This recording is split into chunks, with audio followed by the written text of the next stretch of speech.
The portal never stops, which means neither do the Red Raiders. In today's video, we'll discuss two of the latest transfer portal targets for Texas Tech, give scouting reports for them, and how they would fit in if they did decide to wear the scarlet and black.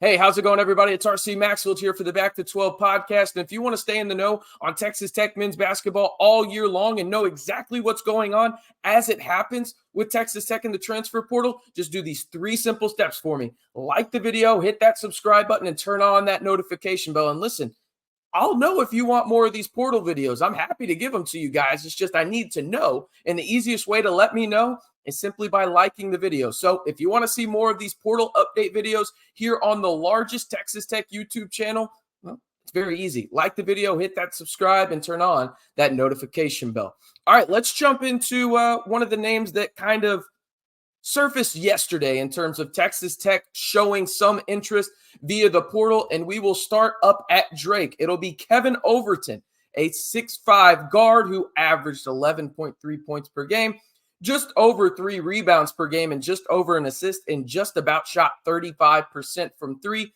technically 34.6. He was a freshman and has 3 years remaining left. Now, he does have an interesting connection to Texas Tech. You may be asking yourself, what is that connection, RC? Well, he actually played for a Texas Tech assistant in high school. Give you a second to guess.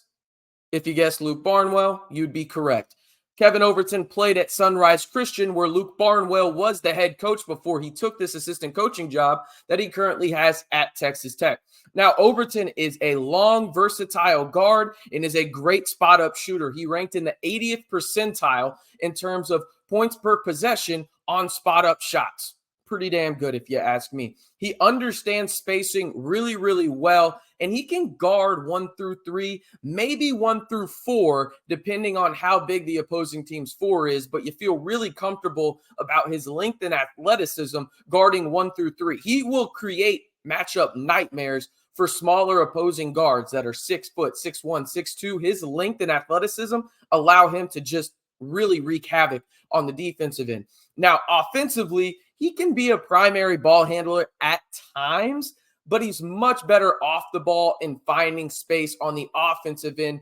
Think of kind of what Chance McMillan is in that regard, in the sense of he can be a primary ball handler, but you like Chance running off of screens, finding space, being ready for catch and shoot opportunities, whether that's in either corner or going around a screen and being ready to catch and shoot right there at the top of the arc. So when I look at him, again, it's very early on, but watching his film, he is a lights out spot up shooter. I don't think that his percentages do him justice, because quite a few of his shots at Drake as a freshman were off the bounce. When it comes to catch and shoot specifically in the left corner, he is knocked down. I'm talking 40+% from that spot. Then on the other side, not too bad at about 34.5. His average as well for the whole season in totality in terms of shooting threes.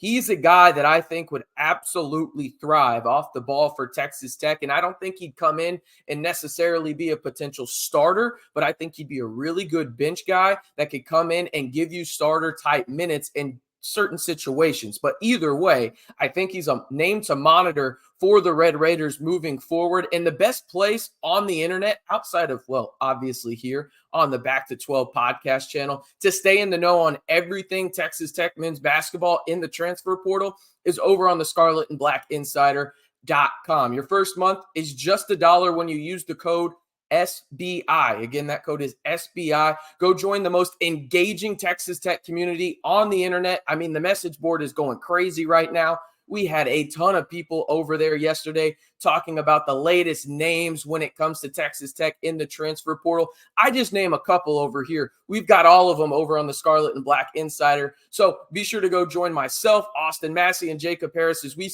keep you in the know on everything Texas Tech men's basketball in the transfer portal as it happens in the most active community for Texas Tech fans on the internet, in the Scarlet and Black Insider.com. And the best part about it, your first month is only $1 when you use the code SBI. All right, I know a lot of you guys in the comment section were, at least a couple of days ago, RC, talk about bigs, talk about bigs. We want to know about bigs. I've got you covered. I've got you covered. This is one right here that I've heard Texas Tech having interest in, and they will go out and try to actively recruit him. Lynn Kidd via Va Tech. He is 6'10", a center. He averaged 13.2 points per game, 6.6 rebounds per game. He has 1 year of eligibility remaining. He started his college career at Clemson, played 1 season there before transferring to Va Tech, where he has played his last 3 years. Now, he was top 5 in the country in field goal percentage, according to Tobias Bass, where he actually shot 67% from the field last year. He is an athletic big that can run the floor and has really good active hands. And when I mean active hands and running the floor, that means showing them to your guards. There's some big men that just, run normal down the middle of the floor, and they're just like, well, I'm expecting the ball, but what are you showing to your point guard or the guard that has the ball? You have to show your hands. Not a lot of bigs do that. Kid does. He wants the ball in transition. He can make moves, and he's got soft, good touch around the rim to make things happen as well. Now, I mentioned his touch around the rim. That also is really good in the pick and roll. He's a really good screener, and he can also pop a little bit in terms of that 15 to 17-foot jumper. Would not surprise me if he works on his game a little bit in the offseason where he can start making that top of the key three. Now, the interesting point about not only Kidd and Overton are they're both lefties. So think about that for a second. But when I was watching Kidd and his tape, the thing that stood out to me is he's a really underrated passer. Like on film, I'm not saying, he's Jason Kidd, no pun intended with the last name, but some of his best plays on tape were passing plays. And he's a good active runner, cutter towards the rim in terms of the pick and roll and really having his hands available, as I mentioned. But I think that there's something there in terms of his passing game. And now, when we talk about this, things are becoming very, very clear for Grant McCasland and crew in terms of what they want from their bigs. And there's a couple other bigs that maybe we'll talk about here later on in the week if y'all like the video for me. Grant McCasland and crew value, obviously, multiple traits from their bigs. They want them to be athletic. They want them to be impacts on both sides of the floor. But there's 2 in particular that are very, very abundantly clear on the offensive end that Grant McCasland and crew really, really like. A big that can pass, and that's a really good screener. They'll figure out the rest. Now, physicality, Kidd has that as well. He's a physical player down low. When it comes to post-ups, he was top 80 percentile in the country in terms of post-ups, actually top 85%. So he's really, really good at posting up as well. And he's a good passer in the post-up game.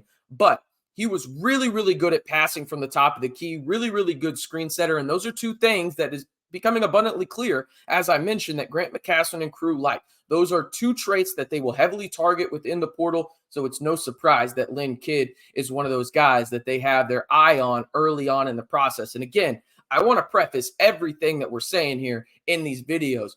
It is very early, people. Very, very early. But it's interesting to see some of these feeler types that Texas Tech is putting out there in terms of who they are trying to pinpoint and some of those traits that each and every one of them have. From the big department, it's passing, screen setting, physicality. Those are the 3 traits that I've noticed the most. When it comes to the guards, can they get a bucket and are they good at spot-up shooting? Also, being a primary ball handler helps if they are guards in terms of point guards. But guys like Kevin Overton, those guys need to be good spot-up shooters that are lengthy and can guard multiple positions. Boom. That's what they're going after in the portal. So again, the names to know from today's video are Kevin Overton of Drake, a 6'5 guard with 3 years of eligibility left, and then a Va Tech center transfer that's 6'10, Lynn Kidd, who has 1 year of eligibility left. And if you haven't already, be sure to like the video, hit that subscribe button, and turn on that notification bell to stay in the know on Texas Tech men's basketball all year long right here on the largest group of Texas Tech fans on YouTube. Listen, I'm giving you daily videos here, people. I'm keeping you in the know. If you want more portal videos, I just need you to do those 3 things. Let me know that you like the video down in the comments. Let me know that you're subscribed down in the comments. Just let me know, and we'll get more portal videos out to you right here on the Back to 12 podcast channel.